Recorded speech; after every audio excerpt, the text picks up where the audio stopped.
conversations. Let's have real conversations. Get ready to stir it up. Life events and everything in between. Let's go. Get ready to stir it up. No capping. If guests got you covered right up. Get ready to stir it up. Stir it up. Come on. Get ready to stir it up. Welcome to Stir It Up. Today I have Eugene Omolo, and Eugene and I are going to be talking about the lost art of creative apprenticeship and whether it needs to be resurrected or buried. The reason we wanted to have this conversation was we find that a lot of the time, a lot of the young creatives want their growth to be microwaved. And so it's almost like from being a junior copywriter, you want to be a creative director in the span of a year. And so we thought, listen, is this something that we should talk about and see where the value lies? Before we get into this, Eugene, do you want to introduce yourself? I mean, Eugene Omolo, the human you see in front of you, Yeah. student of life. I think I've had the benefit of very varied learning opportunities, both professionally and outside of the profession. I think I've always liked learning new things. I think it started when I was a mischievous young man, bothering my mother about how things are. Funny enough, I digress, but I was very good at pulling things apart. Not really good at putting them back together, but I think it's that curiosity. How many things did you ruin at home? Any electronic. Okay.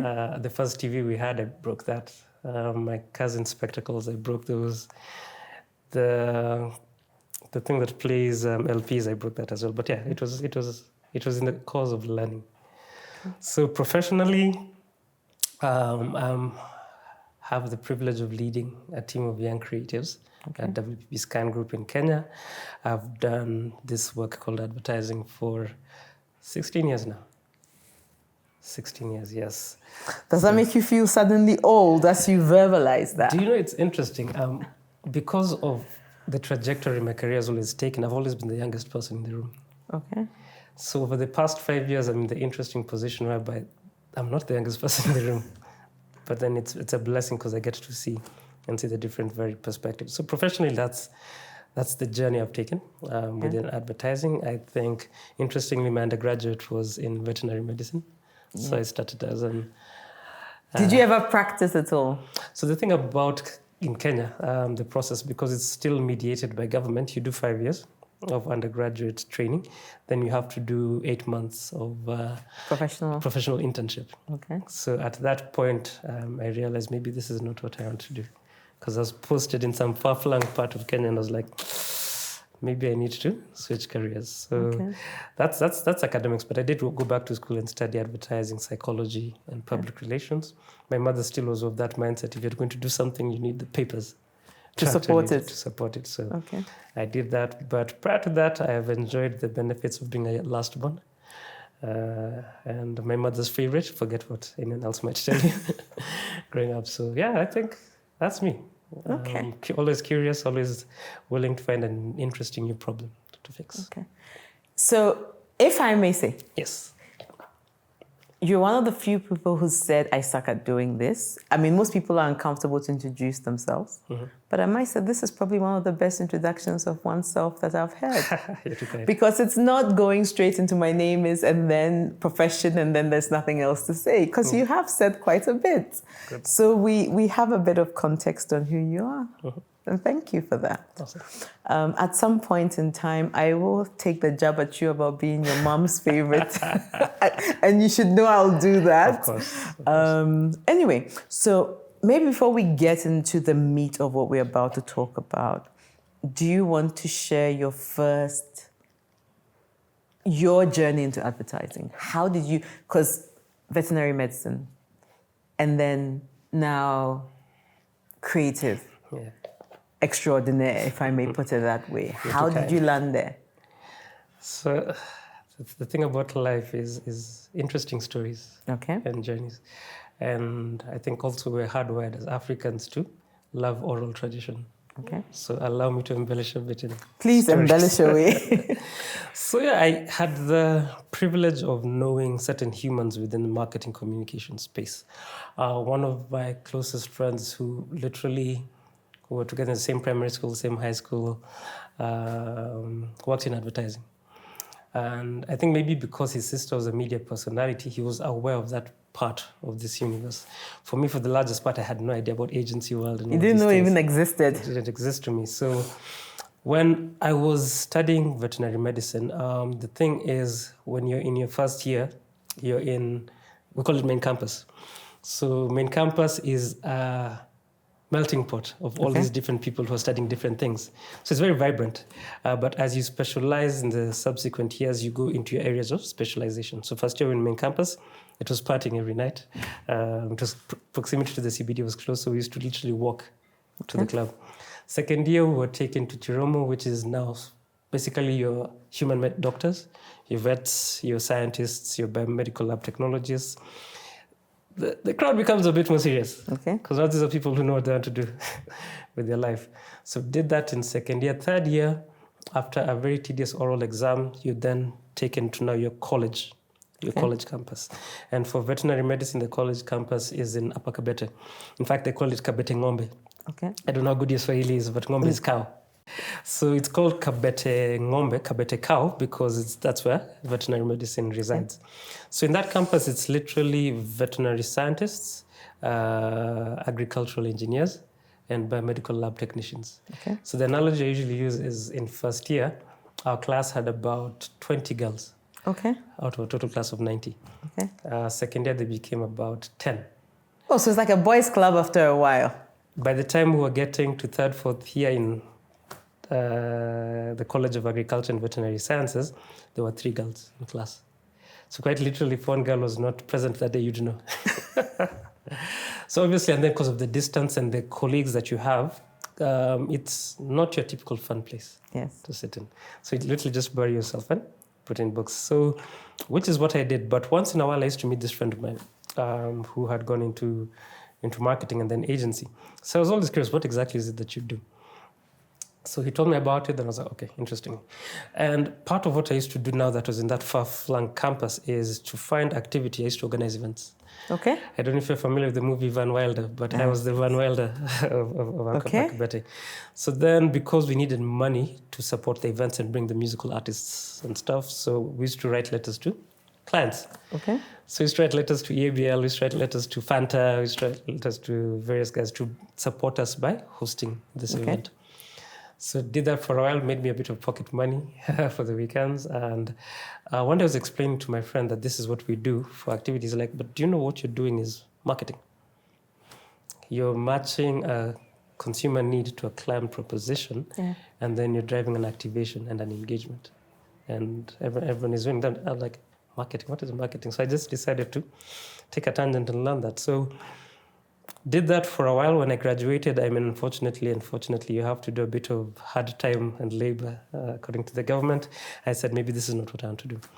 I think my father didn't speak to me for like 3 to 6 months. Because back That's then, not bad. It's not for the end result, it's not so bad. Not. But you know, back then, if you're not a lawyer, not a doctor, not an engineer, it's difficult. So my father was not understanding why I'm moving away from a medical field into this. So I told him, the degree is yours. I've done my part, but this is what I want to do. So then one day he invited me to, we were meant to go out later on. So he said, let's start at my office and then we'll go by. So because I was eager, I think I came very early to the office. And this was a Friday. So imagine agency of Friday around 3 p.m. So I was seated in the reception, and literally every other minute there was a lady walking past. Fine girls. Fine girls. I was like, wait, all of these people working? Okay. I kept my hat, and then when he finished with work, he came to collect me. I was like, okay, we go. He's like, no, let's start at our bar. I was like, wait. The office with a bar? You have an office, you have a bar. So sat in the bar, had fun, we had a great time. And that night is when I decided my future is in advertising. Okay.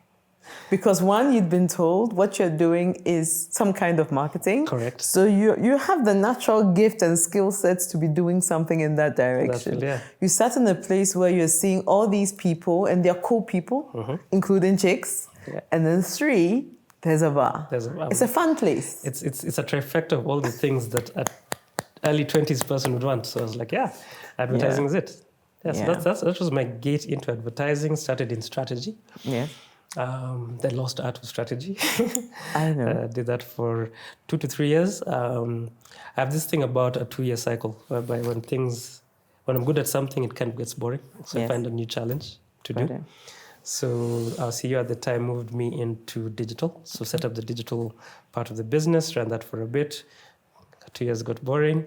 We integrated digital and ATL media together into one company. So I ran that for a bit, got boring. The CD at the time had just left for another agency. So in between, the CEO asked me, okay, Can you? can you? And then I did that for, I think that 2.5 to 3 years. I think I spent more time there. And I realized this is something that presents an interesting problem every day. Yes.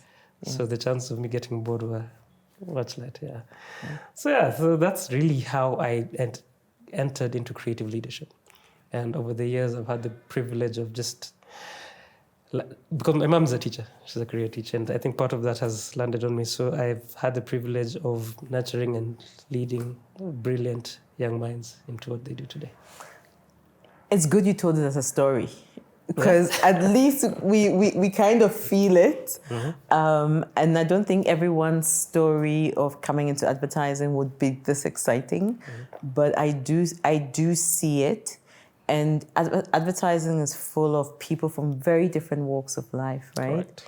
And you are a good example of that, because we all know that people who did computer science or engineering and then suddenly decided that this is where they wanted to be. Yeah. As you told the story, you've also talked a little bit about the experience you've had and the different things you've done over time. Do you think those different parts of advertising that you've done have contributed in making you the creative leader that you are today? And how have they contributed? I mean, definitely, it has. I think what creates the richness of the work that we do is diverse experiences. Got it. When I started in agency, I think the person I worked with closely, he was an ACD at the time, an associate creative director. Yeah. He was an anthropologist. He had a PhD in anthropology. So this is the wonky lots of us coming together. Coming together. But the fact that he studied human behavior from an anthropological level for undergrad and master's, and now he's doing his PhD, gave him the skill of understanding and having an empathy for the clients and the consumers that we're trying to reach. Because if you don't have that empathy for the target of your communication, it's always going to be a gap. We had, again, other people who left medicine. We had other people who left engineering. We had people who had no academic background, who just walked into agency and said, I can actually do this. So I think one of the things, and it's part of what we'll speak about, one of the things we're losing is that diverse melting pot that comes into at the agency floor. Because you do need to have an experience. I've drunk in bars that you wouldn't imagine a sane person would be sitting. But for me, it's very important if I'm selling an alcoholic beverage to have a full experience of all the consumers. I've sat on wooden stools. I've stood up in makeshift structures to understand that. And I think that's the richness that we bring in, and that's what clients need to communicate. Okay. So we've set the context. We know you. We know some of the journey. But we've also know that advertising is not one of those things that has a linear path in terms of just even coming into that fold. Let's talk about apprenticeship as a process of learning. When you think of, and so not linking it to anything just quite yet. When you think of apprenticeship, what comes to mind? My age will show, but I think we've already established part of that. I don't know if you remember Karate Kid. I remember Karate Kid. Very well. Very well, yeah. And if you think about the kid's journey and what Mr. Miyagi imposed upon him growing up is not just learning the craft, but there was a duality of just learning about life principles and how to be human. I think one of the most valuable things, and I haven't had the privilege of, as an not even adult, I think both my grandparents died when I was before 13. So I don't have certain memories of interacting with them. But one of the things about interacting with various generations is the learning that you get to gain from that. Yes. And I think that's at the heart of apprenticeship. Yeah. Because you don't go there knowing everything. Yeah. You almost take a student approach. Yeah. You put your ego aside, you put your pride and be an empty slate. Yeah. And all of these people have the privilege of pouring into you all of this wisdom and knowledge. And it's kind of like a life hack, because I mean, who wants to go through the long path of going through all of these experiences to get there when like 2 generations of people have already gone through that? So as a life principle, even before we narrow down into the context of our discussion, apprenticeship really is what makes human beings effective and really human today. Got it. Your comparison to Karate Kid is rich for me, and I'll tell you why. When I think of going to live with my grandma at age 10, and I think of the things I learned living with her, they form the core of a lot of who I am today. So just even self-care, cooking, and just the processes of how to cook. Today, you know, a lot of we cook and we just throw everything into it, and it's a very quick process, right? But making a pot of jollof was like a 2-hour event, right? Because the onions need to, you know, caramelize to a certain thing level before you put the next ingredient in, and so on and so forth. And it's just those things that kind of teach you patience. They also teach you that it's okay for things not to work the first time around. And it wasn't always pleasant, like even washing clothes, but just the life hacks that you talk about, but just the patience that she had in teaching me. And I always give the example of it's always easier for me to do things for my children than to teach them to do it. How to do it, yes. Because going into the room, it would take me 5 minutes to make the bed and probably even sweep the room. But those 2 chores would take me half an hour to do with them. I could save those 25 minutes. Correct. You know, so even for teachers, I think the student doesn't want to learn, but the teacher is also struggling to even give the time, you know. So just that thought reminded me of even just my journey with an older person who is like teaching me. Coming back to the analogy that you gave, why do you think it's not in the formal education, but more in the life? That's an interesting question. I have very strong feelings about the education system and how the mistakes we're making, and we'll very soon reap the fruits of our missteps in education.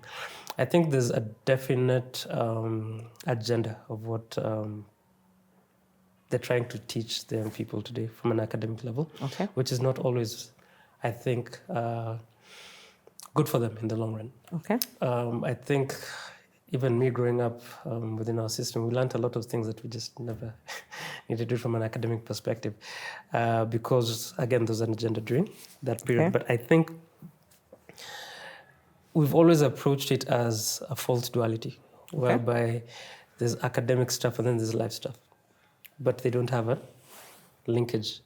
So you'll find human beings who are extremely good at their academic pursuits, but they can't start a fire between 3 stones. There's a popular meme that's going on. If there was a nuclear Armageddon and you had to start again from scratch, what are transferable skills that you have that can actually get you there?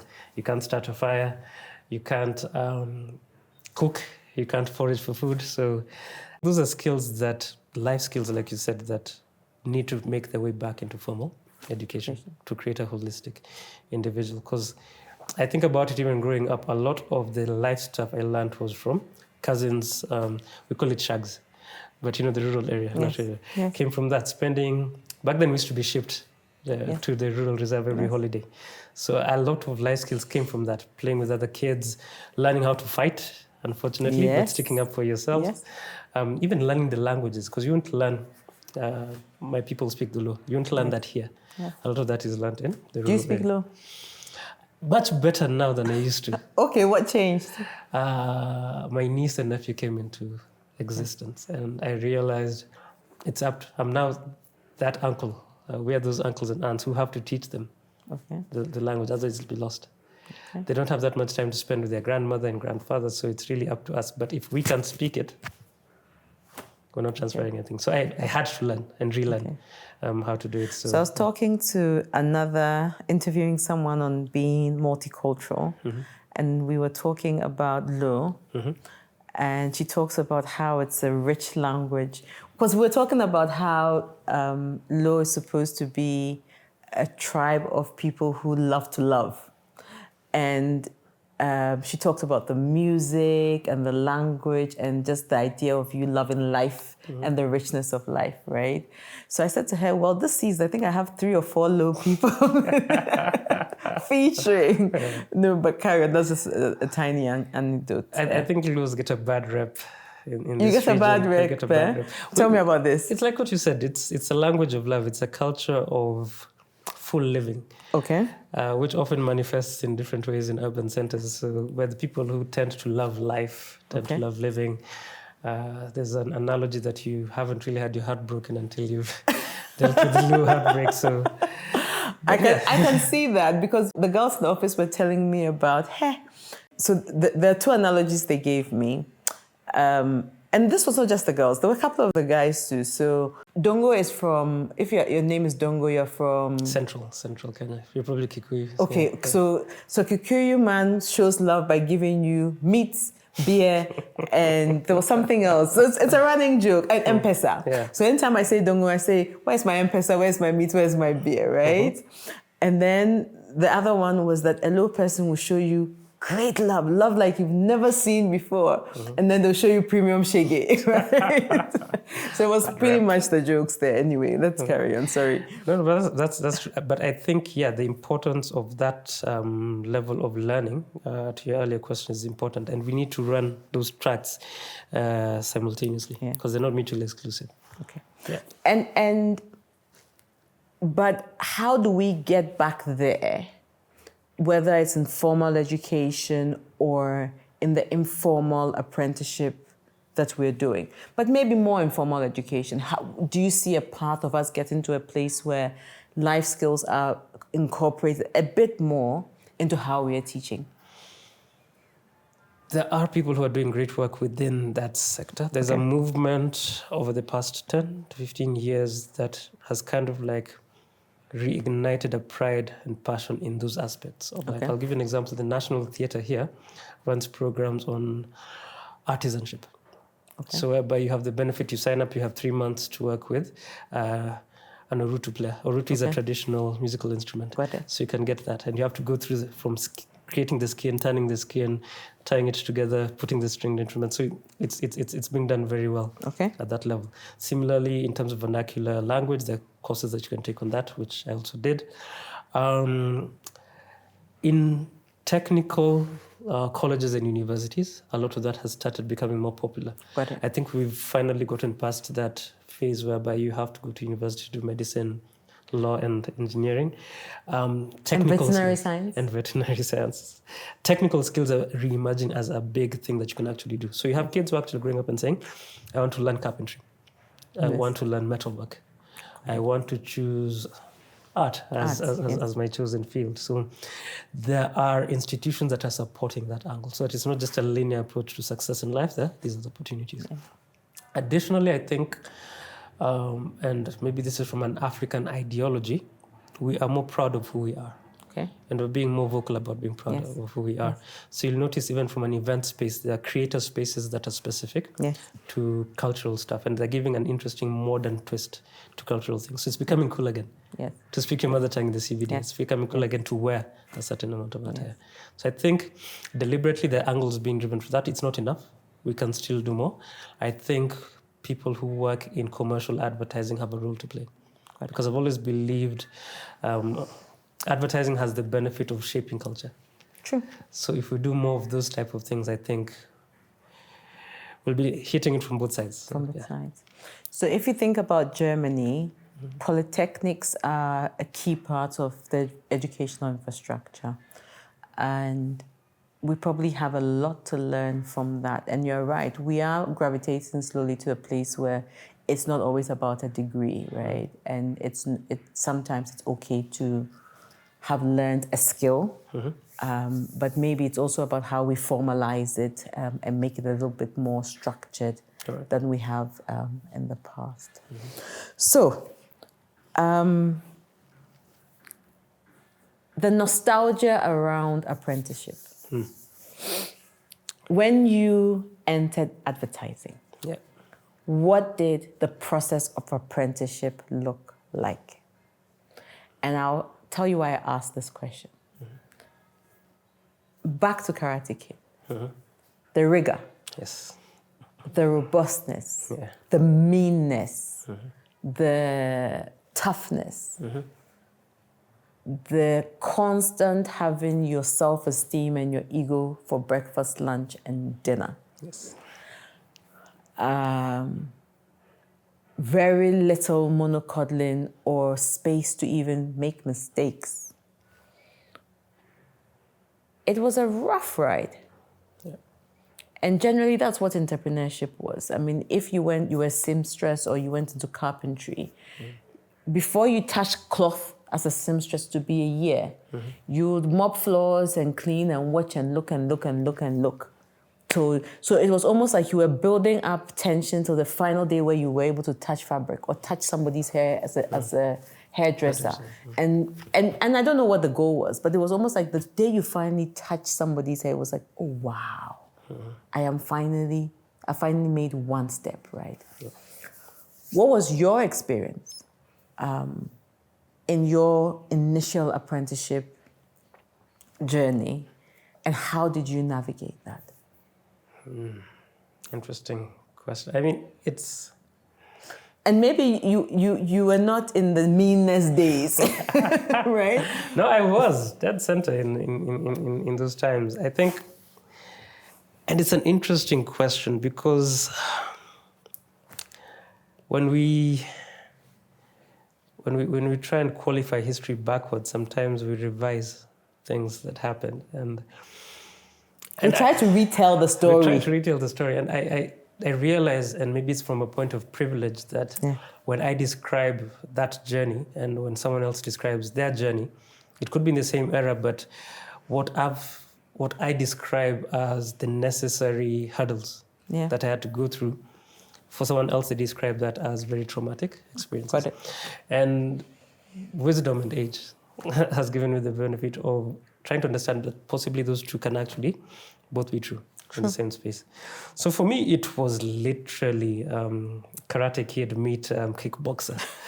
I don't know if you remember when Van Damme was constantly hitting his shin against the bamboo tree. Yes. And the guy was like, whittle the bamboo tree. So I did not get an opportunity to work on anything related to campaigns. Literally, I think for the first 5 or 6 months of my career. Coming in at that point, I'm literally, whenever there was a new brief, I was the guy who was sent to the field to talk to the consumer. Yes. I was the guy who was pounding the pavement, finding insights, observations for this, and pouring it now into a senior strategist who then would dice it up into something. Because you started in strategy. Because I started in strategy, yes. So literally, if my strategy director saw me sitting in the office like, there's something amiss, you should be out there, where your consumers are. And like I said, someone might see that as a difficulty in the entrance, but I saw it as the necessary foundation to get to that. So did that literally for close to 5-6 months. Finally then earned my place at the table to actually talk about these things. So I created a program whereby we could actually talk directly to students. Okay. So they would do the in-depth thought and give it to us. So finally sitting at the table, having an opinion about something, again, was another 6 months. Because again, who is this young man talking? What does he know? This meeting? What does he know? Because at the time, the people I was trying to get conversations with, literally like 20, 25 years in the business. Yeah. And there's this 6-month-old person who's trying to do it. So my equivalent of washing the floors and fetching water and washing towels was really earning and learning the rigor of what it takes to deliver an insight to the business. So And I think back then we had a lot more grace from clients, possibly in terms of the time it takes to turn around a campaign. Because then you could put in 2 weeks of legwork into getting that done. But each time you come with something you imagine is a brilliant insight, what is this? Go back. So we used to do that quite a bit, but fortunately then it learned me how to polish that skill of, by the time I'm now bringing you something, honestly, it's an insight. I'm not just pulling stuff out of my hair. I can justify it from day one to this particular perspective. Same thing moving into digital. I had people who had been doing digital like for years before I even started. And they took the time and grace to put me through the steps. There's no microwaving. Yeah. You start by learning this point, this point, this point, and that's why this thing makes sense. And I appreciate it because once I went through all of those rungs, there's nothing you could tell me in that client presentation. I could stand in front of the director of marketing East Africa, Unilever at the time, and have a conversation about strategy because I did all the legwork before. So it was tedious, it was rigorous, but all of that played a role in giving me the knowledge and confidence to put things on the table.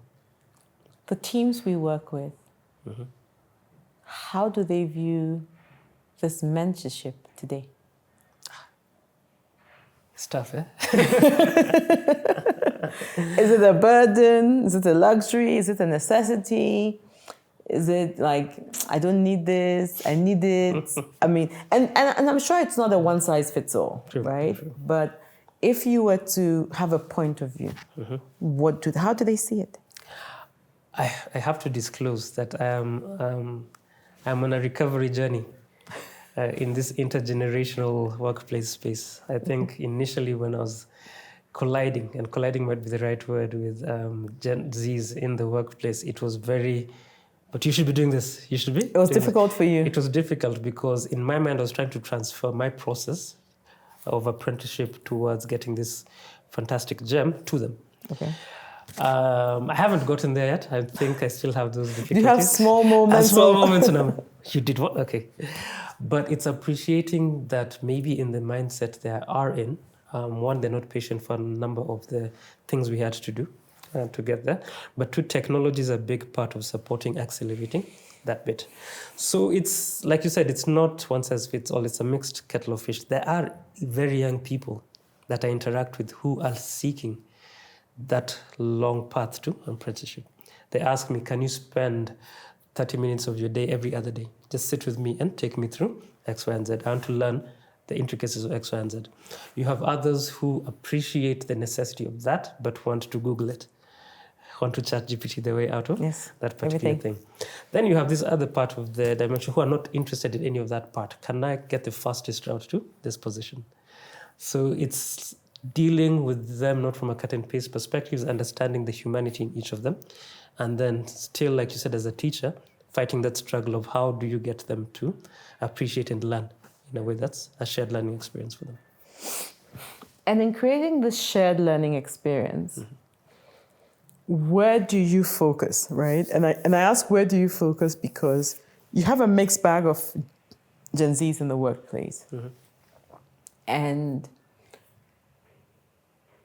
I dare say, and I've asked this question to a couple of Gen Zs I've interviewed on here before, is do they have the mental rigor or the capacity to go through difficult things? And not all of them do. So how do you navigate this? How do you create this shared experience when you have so many people with very, very different, ways of receiving the lessons and the teaching? Because sometimes then you end up in a place where it's like you're playing favorites, even though you're not, or you're not treating everybody the same. Correct, yeah. And so on and so forth. If you'll allow me to digress slightly. And please. I kind of intimated this at the beginning. So my mother has been teaching longer than I've been alive. A lot of what I've learned from a teaching perspective comes from her. Okay. And unfortunately or fortunately, at some point in my primary school life, my mother was my class teacher. Oh, Lord. How was that before you go? I used to get punished double, punished in class, punished at home. And she always used to separate school from home. But then I do something at home, she brings it to school. But I observed and learned from how she treated, back then classes were easily 45 students, how she navigated 45 personalities. And like you said, did not play favorites, did not have a spray and pray approach to each of them. She took time to learn each and every one of those 45 souls, Okay. and understood what it would take to get them into the next level. She had very smart students. She had people who had learning challenges. She had people who were brilliant but did not apply themselves. She had people who literally were coming from very difficult households. So after time, they're distracted Yes. in class. There is a level of that. You have to be bigger as a teacher. You have to be bigger and accept that this calling or these tasks that you have, and I think that's the core of leadership, requires you to put yourself and put more effort of yourself out there. Better. So you don't have the benefit of, so like me, it's 20, 25 human beings that you're looking after. You don't have the benefit of abandoning one and Nope. moving into None shall be left behind. None shall be left behind. So you actually put in the work to learn each of these human beings, learn where they are within this journey, what motivates them, what gets them to move, and then custom make small classes for each of them. It's not an easy journey. That's why I say that this path is, if you don't have it in you, if you're not called to it, Yes. it's not going to work. Yeah. So then you create a curriculum in your mind, and then you take them through that journey, and you hold their hand and empathize with them throughout all that space. And that's that for me. I'm not saying this is the winning formula for everyone, No, it's but not. that for me has been what has been effective. Yeah. And I see what you say, because I think there are times when we've had this conversation where we look at someone and we say, okay, why is this person responding a certain way? Mm-hmm.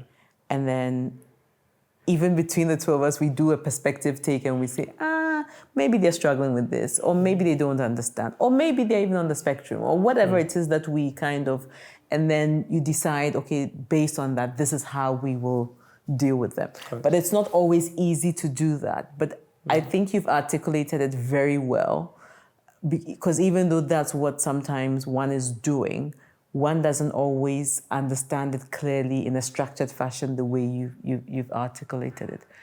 But the thing that you've said that struck a nerve is not everyone is called to do it this way. Sure. But at the same time, it takes a lot of self.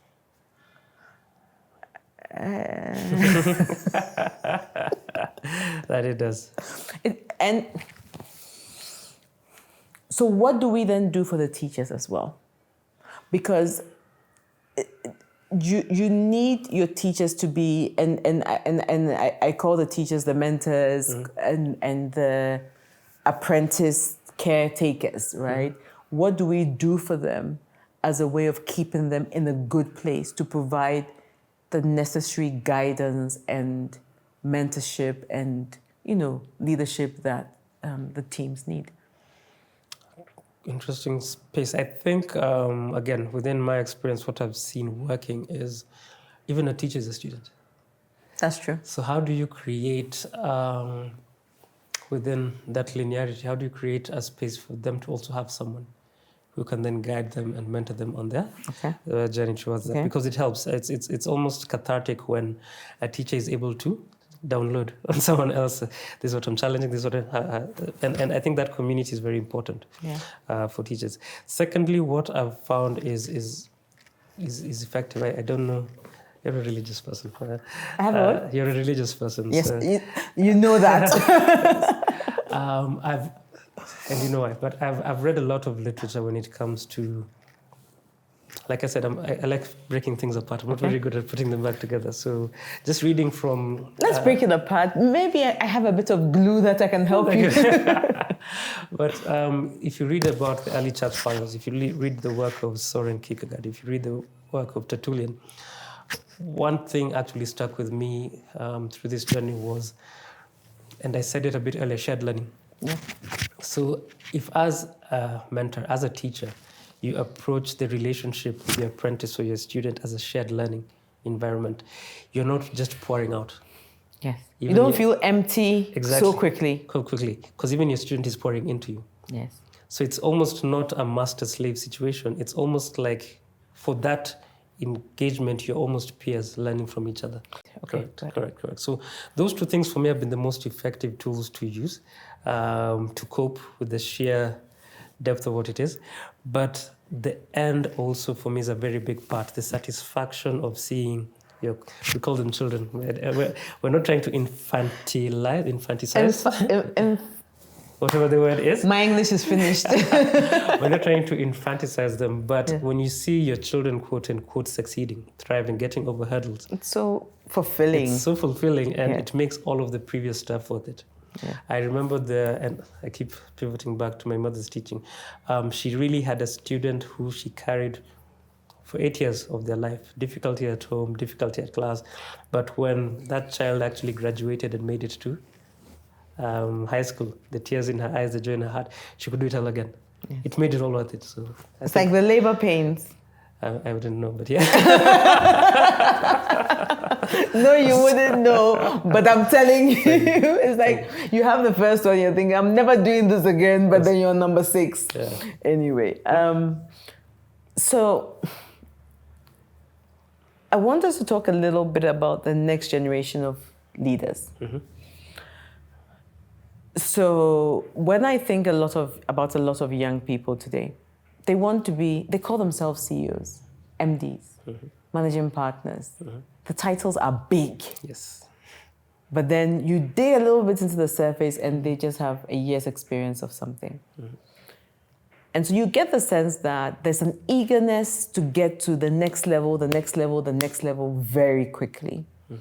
Without the stripes, without the experience, without the battle wounds, and without the wins to support, that title or that next step that they're looking for. But ultimately, time will make them leaders. Yeah. In 5-6 years, they will be a leader of something in reality, or a middle level manager. And I asked this question about what do you envisage them as, how do you see them as leaders? It's an interesting conundrum because is there such a thing as bad leadership? I think I come from this purist school that leadership has to be good. Leadership has to be inspiring. It has to be motivating. It has to be about carrying people with you. So I struggle with the term bad leader or effective leader because I think if you're a leader, you have to expose certain... Why did you jump straight to bad leader? The farthest part of it. But I think, like you said, very clearly, people are going for titles and not what it means. I want to be managing director as fast as I can, but I'm not willing to do the work that it requires to become managing director because that's just a title. Yeah. But as a leader, you are before you become. You probably need to be that managing director X number of years or months before you get that specific title. And I think that's a gap that our current, not all of them obviously, but our current crop of new leaders are facing. And the thing about life is it'll teach you. It'll teach you. So you could have the title very soon, but life will make you earn that title very soon. Yeah. And if you haven't gone through what it takes to be that, you will obviously struggle. I'm not saying it's going to be failure for you, but that part of the life is coming. Yeah. So if we can have honest conversations with each other and see what it takes and what I'm lacking to get into this particular place, I think we'll be in a better space. I've had the advantage of being accelerated to leadership positions in my life. I was telling you, I've always been the youngest person in the room until very recently. So I was always the youngest general manager. I was always the youngest managing director. I was always the youngest creative director. But I had an infrastructure that would have very honest conversations with me. And tell me, yes, you have. Was that outside of you or was that an internal infrastructure? A bit of both. I think the people we had in agency back in the day, and I'm not saying they're not there now, were more deliberate about certain things, whereby they could actually call you out. Okay. And tell you, fine, you are this now, but this is what you need to do to meet that. I've had the fortune of having people within my circle who are 10, 20 years older than me. Literally people who I meet on a weekly basis. And it goes back to the apprenticeship story, because they'll tell you, hey, Eugene, flashy, you've done this, but you need to X, Y, and Z to get there. So both internally in terms of the system of office, but also within my circles, I've always had an infrastructure to support and have honest conversations with them about what it takes. I'm not sure a lot of these young people have that. Got it. Because then you have people who have hundreds of millions of shillings on the internet over a year. Yeah. And they're all espousing this get-rich-quick ideology. I don't know if amongst themselves there are people who hold each other accountable. So I think we just need to be deliberate about building that infrastructure. Okay. Yeah. So what we could then be doing, so we don't know what they look like in the future. That's what I hear you say. Yeah. But maybe we start building infrastructure around them as a way of safeguarding them as leaders in the future. Correct. Okay. But if I think I know it all, and if I think I'm a leader, will I accept the infrastructure? That's now the second part. But like I said, life has a tendency of Cutting you at the knees and bringing you back. I think, to go back to our often belabored analogy of Karate Kid thought he knew everything. Yes. He thought he was getting the skills to go and fight that bully that he wanted. And the life learnings that he went through in that process, and Mr. Miyagi mediated it, showed him and taught him the real life lessons. So you might run away from it now, but life has balance. You can run, but you ultimately can't hide, because the things that you avoid now will show up in the future in one form or the other. Correct. Got it. New school apprenticeship. I think you already began to talk about that in a way where you said different people are at different stages. So as a leader, you kind of need to be different things. It's almost like tailor-made to how you deal with people. From the apprentice side of things, what does new school apprenticeship look like?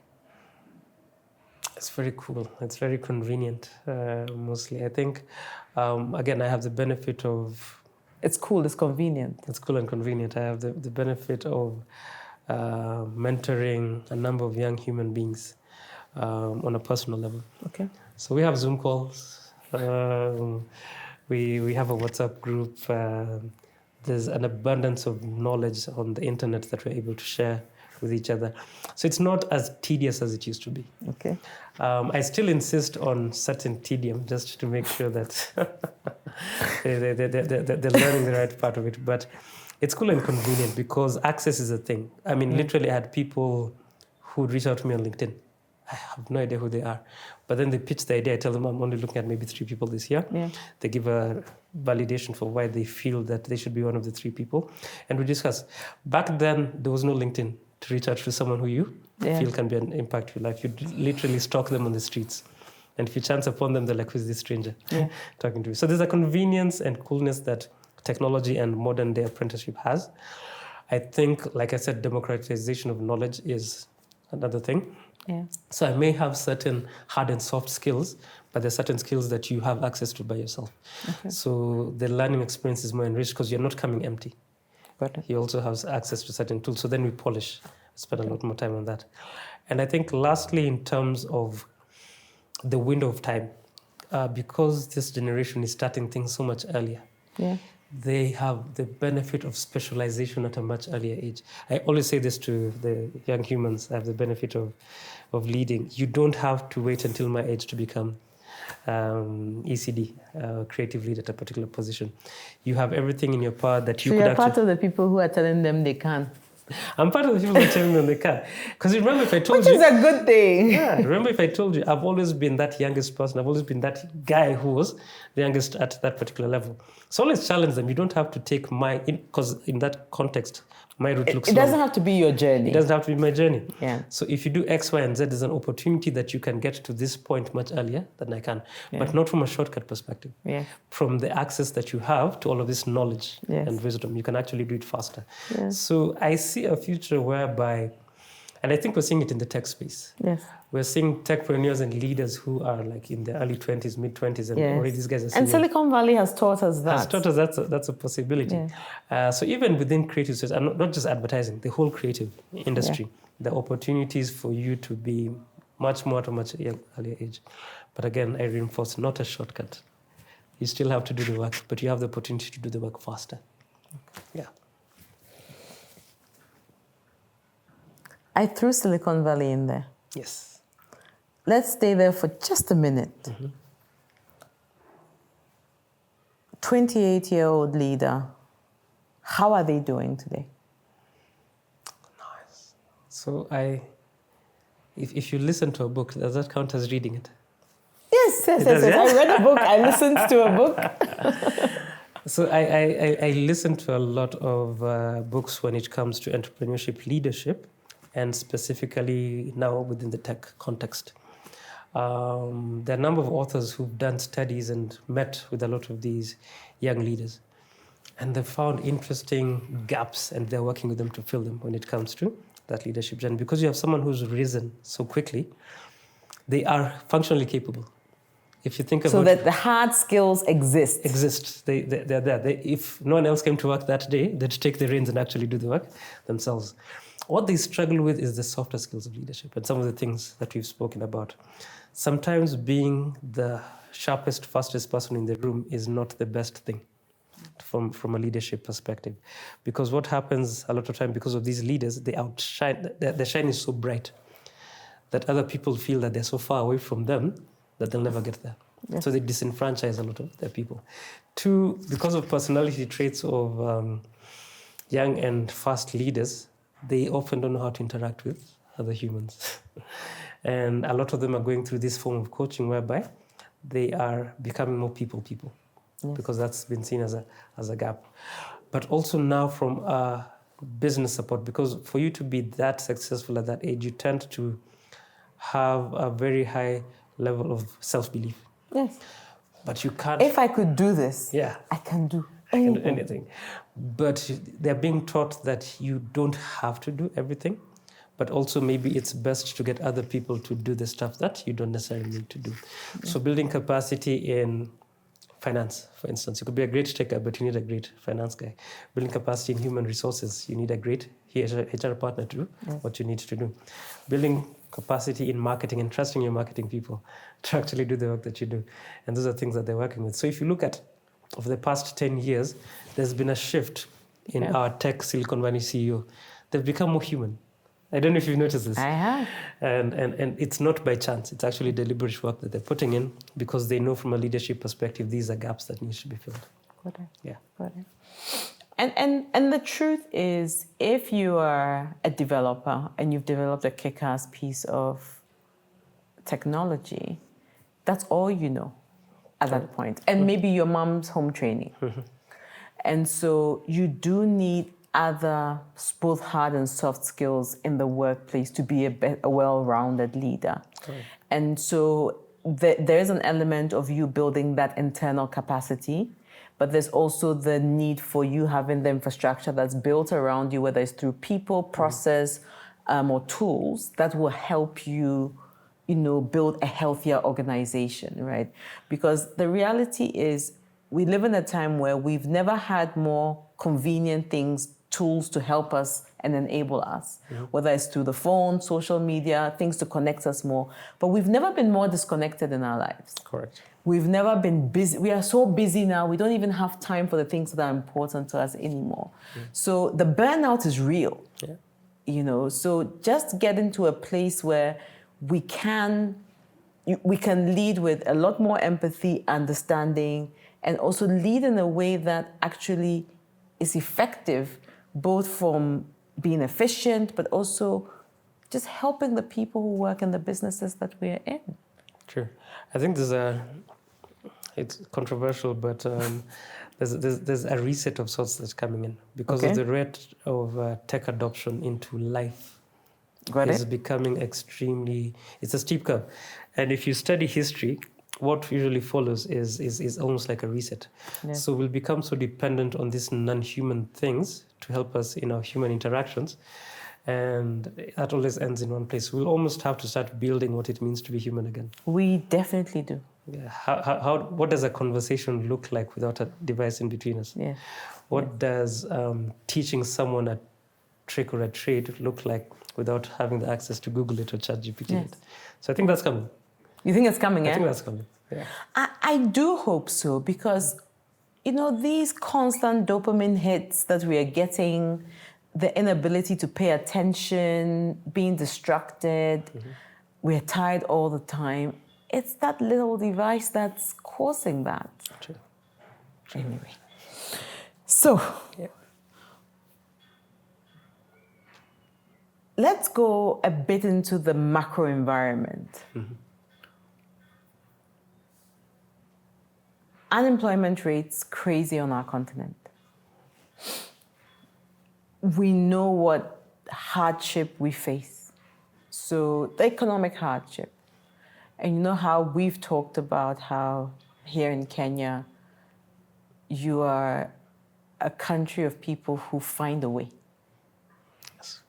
So if I take the level of entrepreneurship, if I take the number of young people who are actually driving change, whether it's through the informal sector, your use of fintech as a way of transacting and doing business and exchange of money. What are some of the things you think we need to do, whether it's from a policy perspective, from a government perspective, in service of making apprenticeship, whether in across industries, a thing that helps fuel our economy differently? That's a podcast in itself, but It's interesting. Everyone has said that about a question I have asked. But let's see how you can condense this into however many minutes you want to condense it into. I mean, it's a discussion that's very close to my heart because, like you said, Kenyans, I'm trying to avoid using the word resilience. There's a friend of mine who hates the terminology resilience because it almost feels... Suffering. Yeah, it brings on this concept of suffering.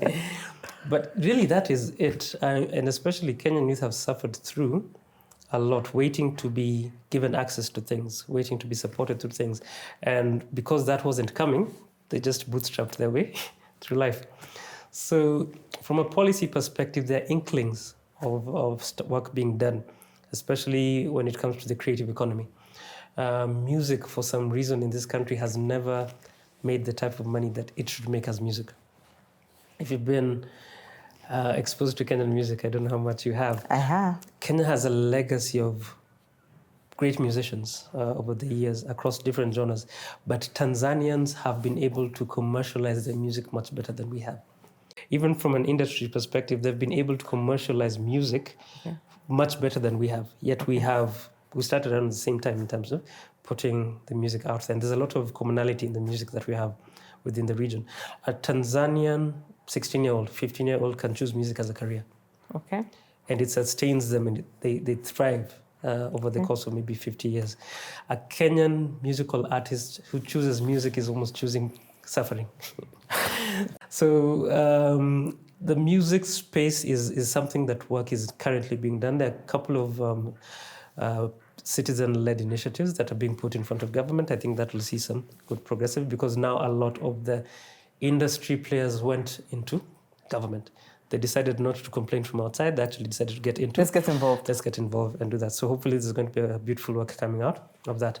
From an arts perspective, if you think about theatre, we unfortunately have had great actors who've lived a life of poverty and died in poverty. True. Having a career of 40, 50 years. They have nothing to their name because we didn't have the systems in place to have that support as a career. But again, work is being done to that particular field. Visual artists have not gotten fair compensation for their work. I think we've had this discussion previously whereby for certain people, you have to go outside to make it. You can't make it here. You have to work hard to get displayed in Europe, in America to actually make something out of yourself. But again, we're creating the platforms here that will actually address that. So from a policy perspective, the groundwork is being done. We're not yet reaping the benefits of it. I think there needs to be a critical mass to accelerate that process. But the legwork I can honestly say the legwork is being done because a lot of the people who are complaining about it have taken an active role in finding solutions. And Additionally, we have a younger government and set of decision makers. I usually make this joke, the Nairobi County governor, we finished high school in the same year. Oh, is it? Yeah. Okay. So suddenly you know people who are in, but that's a cycle, isn't it? It's a cycle, yeah. And because they are at that peer level, the same struggles they saw creators going through, it's something that's true to them. It's not removed from them. Yes, yes. So they're doing things and taking activities to actually support that. Yeah. So things are looking good. And I think from an advantage perspective, the world has taken notice of Kenyan creators. Okay. We know that we've not been that good at celebrating them at home, but the world has celebrated them globally. But isn't that always the case? Yes. A prophet is never, acknowledged at home. Yeah, so from platforms giving that limelight and supporting creators here, even the ones who struggle from a local perspective are seeing dividends coming from out there. Yeah. So I'm not usually this optimistic about things, but what I'm seeing happening is very positive for the creator industry. And I hope with everything that we've talked about, the importance of structuring an apprenticeship system, we then have a pipeline of continuously building those type of arts. Yeah. Private sector. Yes. What are they doing? And should they be doing more? That's a philosophical debate.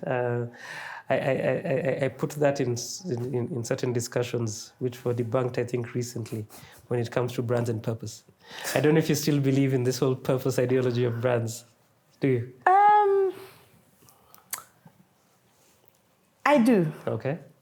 I think that brands should give more. Mm-hmm. I think that brands should be a force for good in the communities and the markets that they operate in. Mm-hmm. I think the days of being a brand that just does CSR and gives a couple of thousands or a couple of 100,000 to an initiative are gone. Yeah. If you want to connect to the consumer in a way that's meaningful, you need to connect at a pulse point that is of critical importance to that consumer and not as a token initiative. Correct. It needs to drive change and impactful, lasting change. Nice. So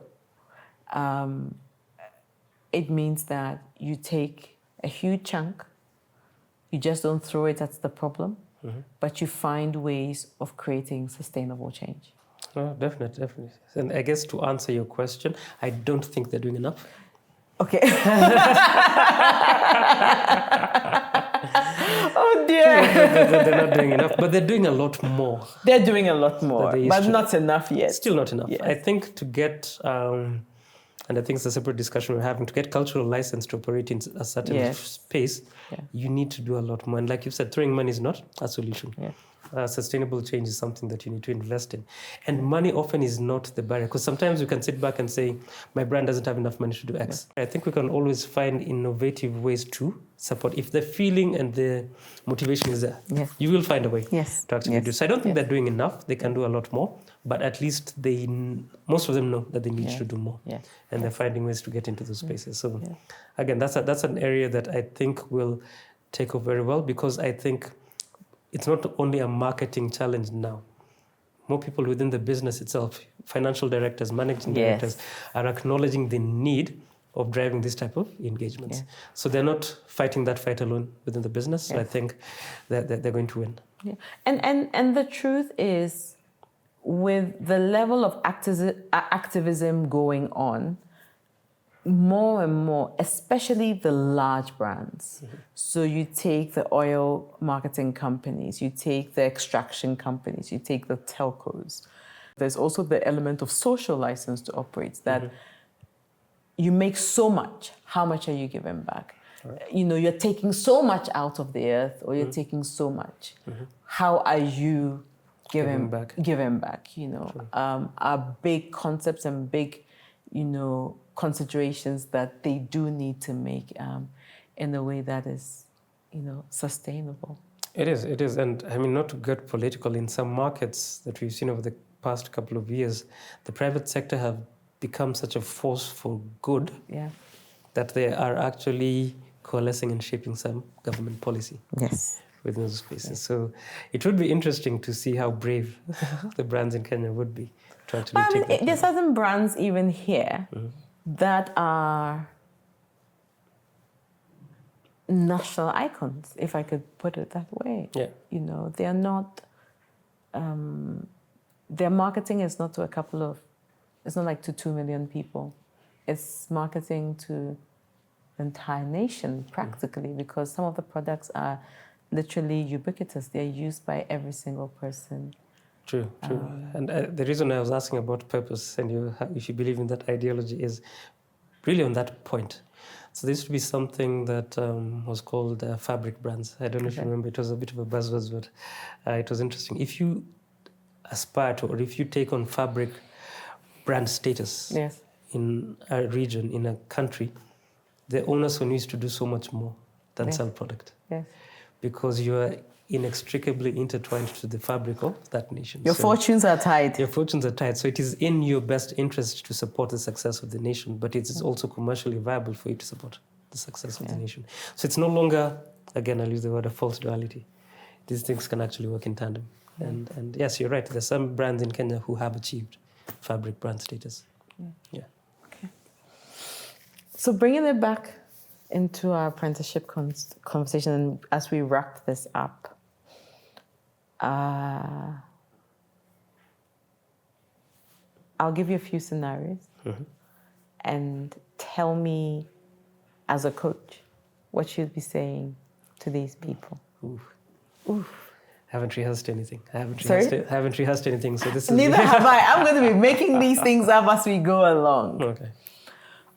So I'm a young 23-year-old graphic designer. I am talented.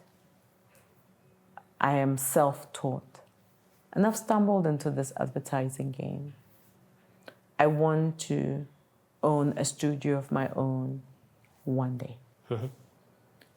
23, I said? Oh, 23. Okay. What are the things, maybe 3 things, you think I should be doing today in service of being award-winning, financially independent, and thriving from a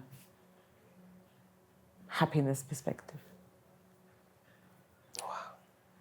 You ask the difficult questions. But, I mean, first I'd ask, why are you out of your mind? Why are you choosing this industry? What's wrong with you?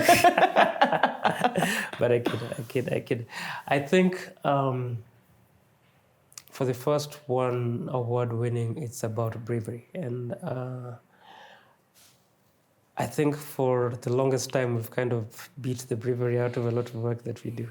There's a lot of safety, me included. I'm guilty of this part and parcel, but be brave in your work and be brave enough to put out brave work.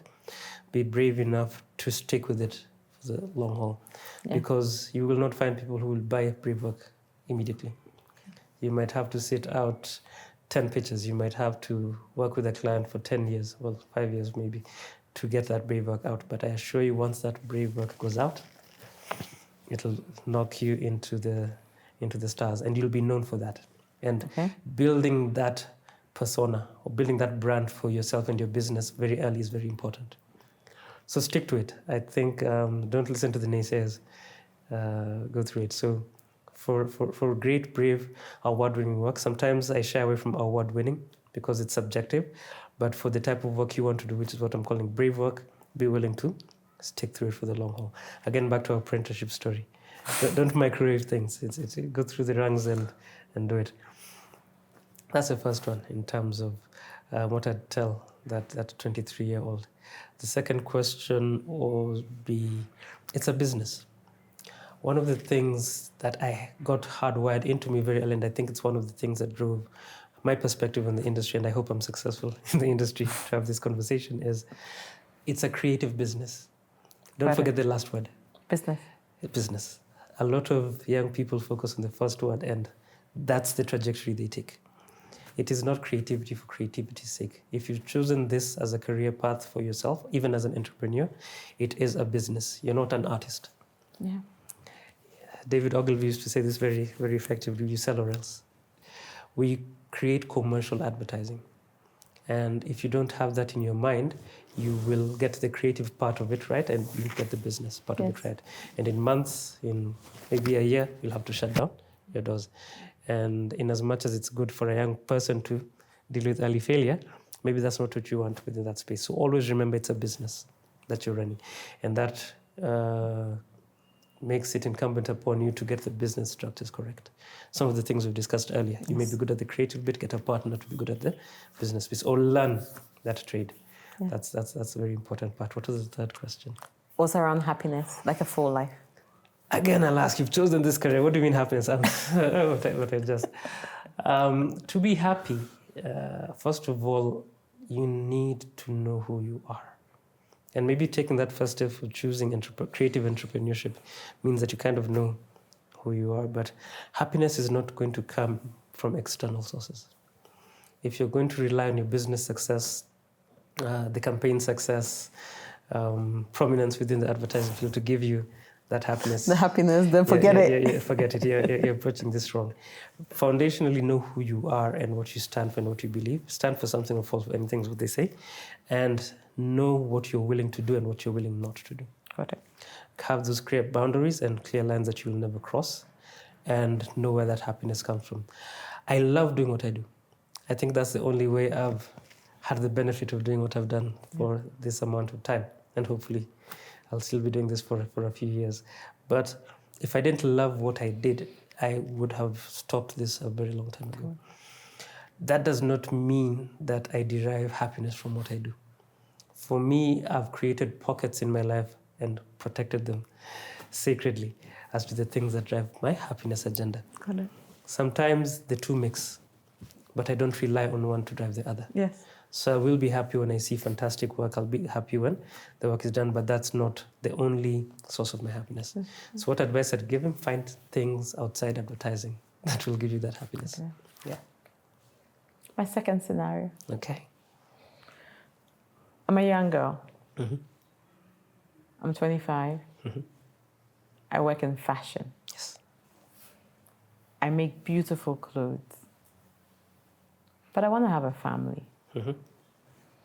I also want to make clothes on runways in Paris. Mm-hmm. I want to travel the world. I want to do things very differently from how my mother did them. I'm not super educated. I probably went to Polytechnic. I'm not super exposed. But I work hard. And I want to do something for myself. If there were two things you're going to tell me, what would those two things be? That are different from the other things that you've talked about? Yeah, I think inherently because of that second scenario, it's objectively going to be different. Okay. I do know and understand as much as I can, possibly because of my facilities. It's a different and often more difficult journey for 25-year-old African ladies to have those dreams. First of all, to have those, kudos for having that dream myself. 25-year-old me. Yes, having that dream. But doing the work to get it actualized is going to be the hardest path of life because there are obstacles. Yeah. Systematic obstacles, there are chosen obstacles that will do that. I think previously there was the view, and I think it persists today. Successful in work, successful in family are two different things. Yeah. And I see it even today, to be honest, whereby it's spoken about, and across the genders, it's not just something that men are pushing on women. Even I think women kind of tell each other to some extent that you have to choose one or the other. So you have to be deliberate about, again, what will occupy the next 10 years of your life. Find a support system. Okay. There's beauty and power in community that you can leverage, and you're not going it alone. Because like I said, there'll be obstacles in your way. There is a lady who may not be doing what you're doing, but has done something similar and has learnings that you can do. You don't always have to be that maverick who is built by themselves. I think in Doing it alone. Doing it alone. I think in African culture, we are inherently bonded to each other. So don't fight it. I think find that one lady, those two ladies, those people who can support you within that journey. So that's one track, one thing I'd tell them. Do not imagine you'll do it by yourself. Leverage on the communities that can support you to get there. Secondly is sacrifice. Okay. Do not have any misgivings about the amount of sacrifice you'll have to give. You've chosen probably the most difficult thing a 25-year-old woman would want to do in her life. So do not have any misconceptions about the amount of sacrifice you'll have to go through. Yeah. And I find having that honest conversation with yourself at the onset of this dream buffers you and prepares you for a lot of the things that you'll go through. It's not an inoculation, but having that conversation with yourself helps the journey that you're about to embark on. But the end of that is beautiful. It's incredibly amazing, not just for yourself, but for the people who will come behind you. Mm-hmm. You'll open so many doors, so many platforms for people to not have to go through what you've actually done. And don't let it make you bitter and scarred. The experiences. The experiences themselves. You almost have to be a better human being to be... Get there, but don't let the journey take everything from you to get there. Yes, those are the two things I tell that lady. The third one. Yes.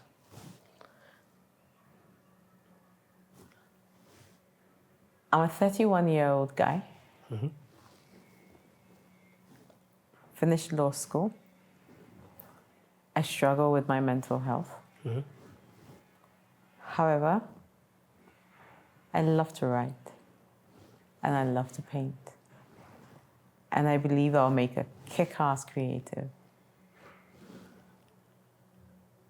I know it's an environment that is filled with lots of pressure, but I still want to try it. What should I be looking out for as I branch out of my legal profession into a life of creativity? What should he be looking out for? It's a difficult question. I think what we know now, and I by no means know anything when it comes to the convolutions and challenges presented by mental health within these spaces. But what I do know, he's choosing something that could possibly trigger or aggravate his mental health. So look out for, the body always knows. We don't give it enough credit, but the body always knows. Look out for situations and triggers that your body will tell you that this is not a space that will support you. Because that's half the work. Doors will appear, but choosing the right door is almost 90% of the work. Yeah. You will be in situations that will push the limits of what you can take. Yeah. You don't want to be fighting two struggles. Yeah. Choose one struggle and keep with it. So Pick a struggle. Pick a struggle. Listen to your body. Pick a door that your body tells you will allow you to be your best self. Okay. Don't not do it. You have to do it. Life, and again, this is my beliefs about things, is so short. We're in this existence, this current existence, for such a small time. You don't want to spend a second doing something that doesn't make you happy and possibly you don't believe in. Especially if you struggle with mental health issues, you're just going to be aggravating a difficult situation. So by all means do it. You have to do it. But the only caveat I'd tell him is choose the door that your body tells you is not going to lead you into more difficulty. Okay. Yes. My last question. Last question. Last, I promise. We can go on, by the way, for days. We could. We could. So, apprenticeship. Bury or resurrect? And whichever direction we go in, what would be your final words and your final thoughts? I saw your ear move. Inadvertently. There's a finality you said when final thoughts. It's like, Yeah. I'm parting Because it was your thinking, isn't it? Correct. Obviously, don't bury. I think we need it. As humans, we need it. As professionals, we need it. As creators, we need it desperately. We need to mainstream it so that it's not an other. It's actually baked part and parcel of the journeys that we take. So definitely keep it alive. My last word, which might not be my last word, maybe my last word on this platform is each of us is responsible in driving that apprenticeship angle for what we do. You may not imagine that you're a teacher, but you can teach. You may not imagine that you can't mentor. There's something that you're doing right that someone else will benefit from. So to the mentors, the teachers, what I'd encourage them to do as a final word is don't close that door. Keep that door open. You might just support the next most brilliant creator that the world has ever seen. Let it happen through you, and what you'll benefit from it is immense. What it will do for your soul is ridiculous. So don't close that door. For this other side, for the apprentice, don't lose hope. Don't lose hope. I think the analogy is that you have to kiss a few toads before you find the prince. Your first mentor might not be ideal, your second mentor might not be ideal, but don't lose hope. Keep knocking on those doors. You will eventually find that person, that individual who will support you on that journey. And be open to different ways what that apprenticeship could look like. Don't come in with your pre-existing notions of that, and be willing to be open and learn. And together, our shared learning will be amazing. And that's what will take African creators to the next level. It's about time. It's way past time for African creators to take the global stage. So it's really up to us. It starts with us. It does start with us. Yeah. Now I get to make you a mocktail. Do you want a mocktail or a cocktail? No, I'll surprise you. Okay. So you're required to do something. Okay. I've been naughty. I've put something in this. Okay. You can stare it. Okay. And then you're supposed to taste it. Yes. And tell me what you taste. All right. I don't know what it tastes like, but I just was being naughty. Stir it and taste it. Okay. How much stirring should I do? That's enough. Stirring? That's enough staring. Lots of stirring. So one of the challenges I have, Yes. being a last born, Yes. is I've never had to consume things hot. Ah, so it's always cold. So my mom spoiled me. She used to. So should I bring some cold water? No. I have to prove that I am an adult. But I don't like hot drinks, so probably that's the reason why I don't drink tea or coffee or any of that. Okay. You're going to suffer. It is hot. No blood. You blow it. Okay, let's see.